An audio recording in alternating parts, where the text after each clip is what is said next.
भागवतामध्ये एक प्रसंग आलेला आहे. भागवतामध्ये काय प्रसंग आला माहिती? जनक राजा पाया पडतो. जनक राजाचं वर्णन ज्ञानेश्वरीमध्ये केलेलं आहे, वेदशास्त्रामध्ये केलेलं आहे, अनेक अनेक ग्रंथामध्ये जनक राजाचं. पण तो कोणाच्या पाया पडतो माहितीये का? 8 वर्षाच्या 8 ठिकाणी वाकडा असलेला विद्रूप चेहरा, आणि त्याच्या पाया पडतो. काय कारण? त्याचं कारण ऐका. एक दिवस जनक राजा जेवण केलं आणि झोपला, आणि झोपेमध्ये पडलं त्याला स्वप्न.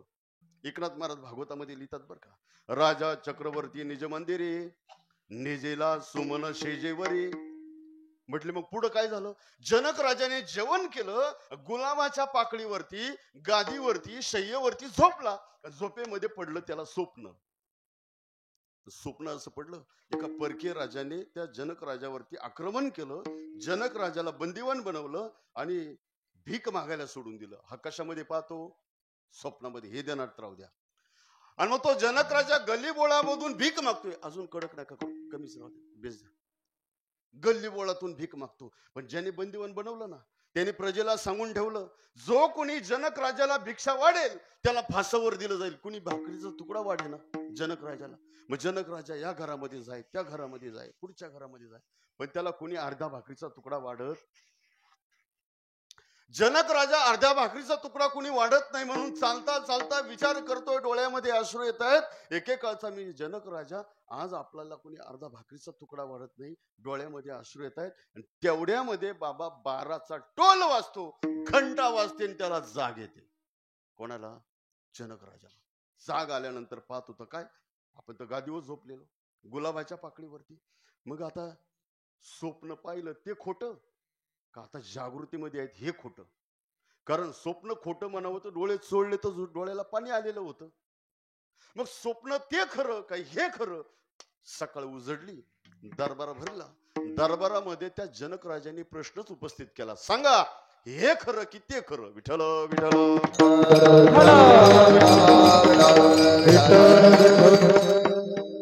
जनक राजाचा दरबार प्रसंग उभा करा डोळ्यासमोर. जनक राजा सिंहासनावरती बसलेला आहे, आणि जनक राजाच्या दरबारामध्ये पंडित, सामान्य पंडित नाही, एक एक वेदशास्त्र संपन्न असे पंडित.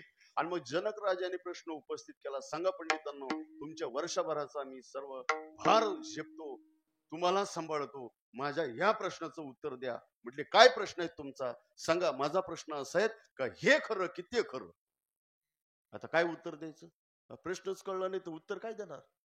एकालाही उत्तर नाही, याला विचार उत्तर नाही, त्याला विचार उत्तर नाही. जनक राजाला एवढा राग आला ना, सगळे विद्वान पंडित उचलले आणि कुठं टाकले? अटकेमध्ये कैद केले. नगरीतले बोलवले, ते संपले. परराज्यातले येऊ लागले उत्तर देण्याकरता. एक दिवस त्याच नगरीतला एक 7 वर्षाचा 8 वर्षाचा मुलगा नदीवर आंघोळीला गेला, आणि एका मुलाने त्याची टिंगलटवाळी केली, त्याला बुडू लागला, त्याच्यावर पाणी उडू लागला. दुसरा मुलगा म्हटला नका रे, त्याला बाप नाही. तो मुलगा म्हणतो मला बाप नाही. घरी गेला पळत पळत, आईला विचारलं, आई मला बाप नाही, मला वडील नाही. आईने सांगितलं आहे. म्हटले मग कुठे आहे, दाखव मला. मग आईने सांगितलं, बाळा तुझे वडील पंडित आहेत. ते जनक राजांच्या प्रश्नाचं उत्तर द्यायला गेले, पण त्या जनक राजाचा प्रश्नच असा आहे की त्याला आतापर्यंत कुणीच उत्तर दिलं नाही. 8 वर्षाचा मुलगा. एवढं वाईट वाटलं, आपला बाप कैद केला याचं त्याला वाईट नाही वाटलं. या नगरीतले या राज्यातले सगळे विद्वान कैद केले, असा प्रश्नच कोणता आहे याचं त्याला वाईट वाटलं. कारण तो मुलगा सामान्य मुलगा नव्हता. त्याने विचार केला या जगतामध्ये असा प्रश्नच नाही का त्याला उत्तर नाही. विठ्ठल विठ्ठल.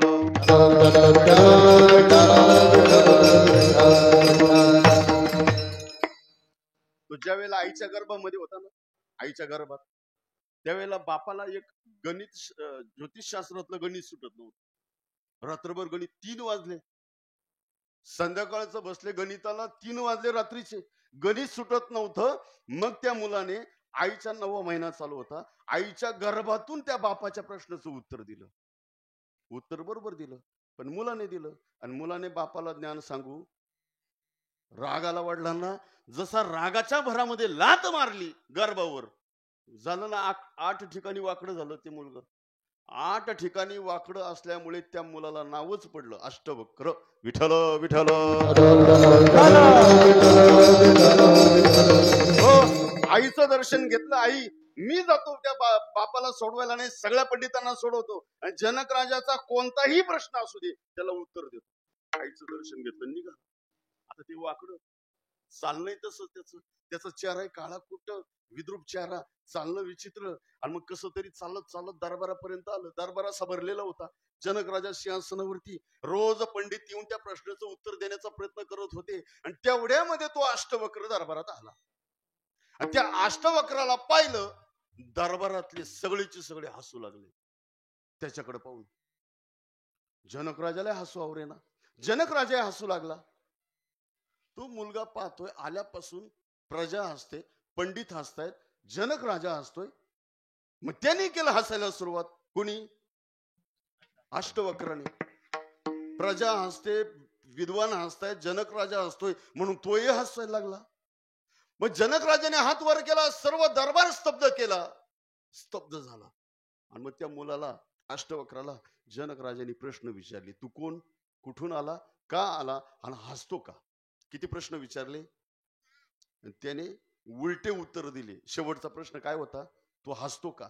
त्याने सांगितलं, बघा तुमच्या सगळ्या प्रश्नांची उत्तर देतो, पण मी हसतो का त्याचं उत्तर आहे का? म्हटले का बरं हसला तू? आमचं बरोबर आहे, आम्ही हसण्याचं कारण होतं, तुझं हसण्याचं कारण काय? मग त्या मुलाने सांगितलं, तुम्ही का बरं हसले?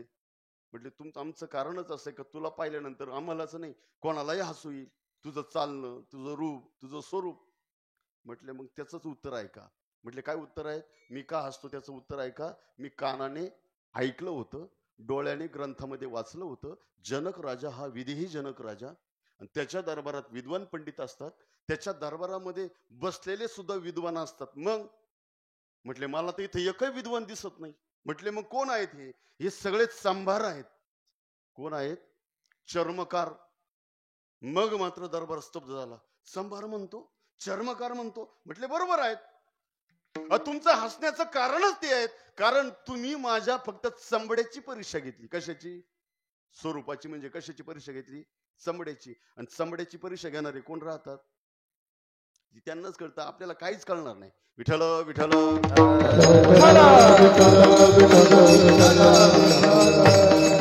दरबार शांत झाला.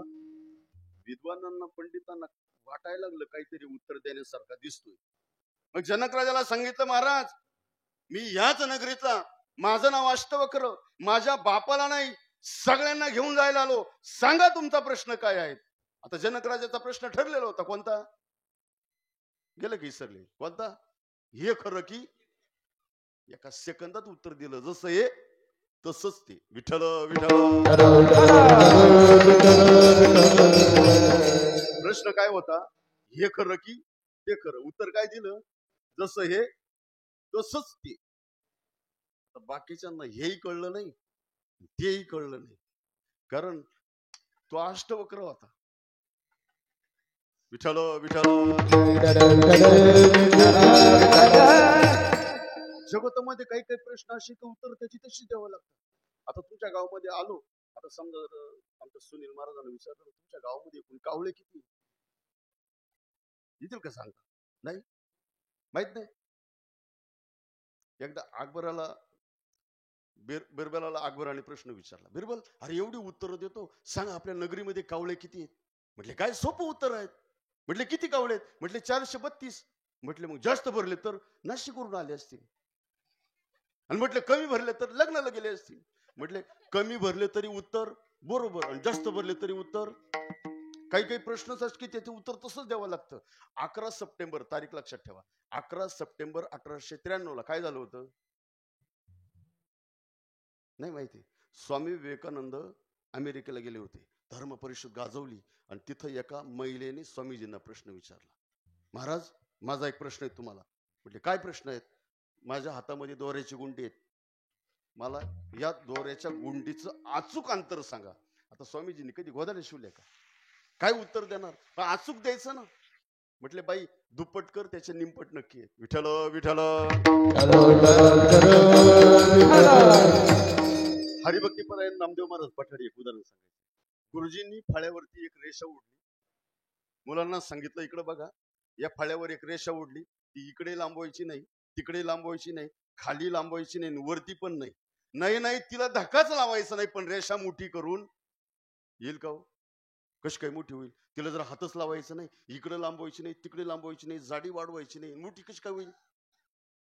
त्याला उत्तर नाही का? शेवटच्या बेंचवरल्या मुलांनी वरबोट केलं, गुरुजी मी तुमच्या प्रश्नाचं उत्तर देतो, तुम्ही बोर्डावरती ओढलेली रेषा मी मोठी करून दाखवतो, आता छोटी ना मोठी करून दाखवतो. गुरुजी म्हटले कस काय करेल बा, ते 35% वर कधी गेलंच नाही. या अशीच मुलं याच्यात हुशार राहतात. विठ्ठल विठ्ठल. मग तो मुलगा पळत पळत आला, गुरुजींकडून खडू घेतला आणि फळ्याकडे गेला.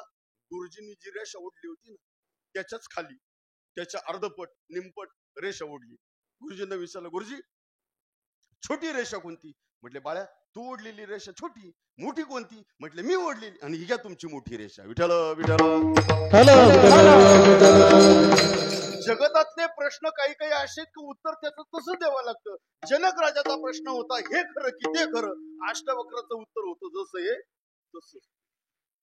जनक राजाने विचारलं, बाळा जसं हे तसं ते का म्हणजे काय? म्हटले, मग तुम्ही सांगा प्रश्न, हे खरं की ते खरं म्हणजे काय? अष्टवक्राला सांगावं लागलं, ही म्हणजे जागृती आणि ते म्हणजे स्वप्न. म्हटले, माझं उत्तर बरोबर आहे, जसं हे तसंच ते. स्वप्न जसं जागृतीमध्ये आल्यानंतर मिथ्या ठरतं. ठरतं का नाही? समजा स्वप्नामध्ये जर 50 लाखाची लॉटरी लागली, बँकेत गेल्यावर मिळते का नाही? इकडे मिळत नाही. नाही अहो मिळते ना. आणि जर आज घरी गेल्यावर जर स्वप्न पडलं, मी सांगितलेली ट्रिक जर वापरली, निश्चित बँकेत गेल्यावर पैसे मिळतात. पण एक ध्यानात ठेवा, सकाळी उठून जाऊ नका, रात्री स्वप्नातल्याच बँकेत जा. त्याच सकाळी उठून जाशाल बँकेमध्ये. विठ्ठल विठ्ठल. शास्त्रामध्ये 3 अवस्था आहेत, जागृती, स्वप्न आणि सुषुप्ती. ज्या त्या अवस्थेमध्ये राहतो ती ती अवस्था त्याला खरीच वाटते.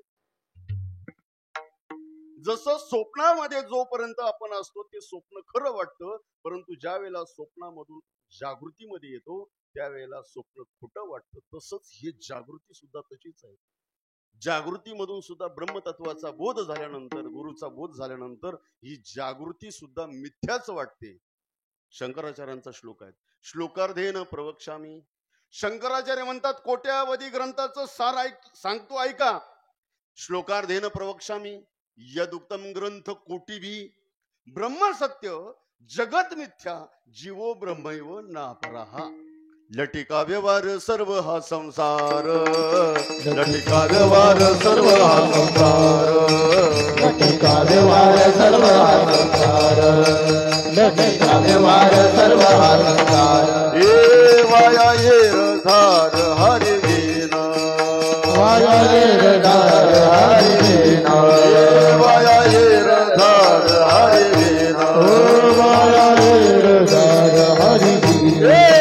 हरि मुखे मना, हरि मुखे मना, हरि मुखे मना, हरि मुखे मना, हरि मुखे मना, हरि मुखे मना, हरि मुखे मना, हरि मुखे मना. उदाहरण कळलं का? जनक राजाचा प्रश्न होता हे खरं की ते खरं, अष्टवक्राचं उत्तर होतं जसं आहे तसंच ते. म्हटले, मग जसं आहे तसं ते म्हणजे काय? म्हटले, स्वप्न जसं जागृतीमध्ये आल्यानंतर मिथ्या ठरतं, तसं ही जागृती सुद्धा ब्रह्मतत्वाचा बोध झाल्यानंतर, आत्मज्ञान झाल्यानंतर जागृती सुद्धा ब्रह्मतत्वाच्या दृष्टीने मिथ्याच आहे. लटिका व्यवहार सर्व हा संसार, वाया येर झार हरिवीन. हे सर्व तत्वज्ञान जनक राजाने ऐकलं. एवढा मोठा चक्रवर्ती जनक राजा 8 वर्षाच्या बालकाच्या पायावर नतमस्तक झाला. विठ्ठल विठ्ठल.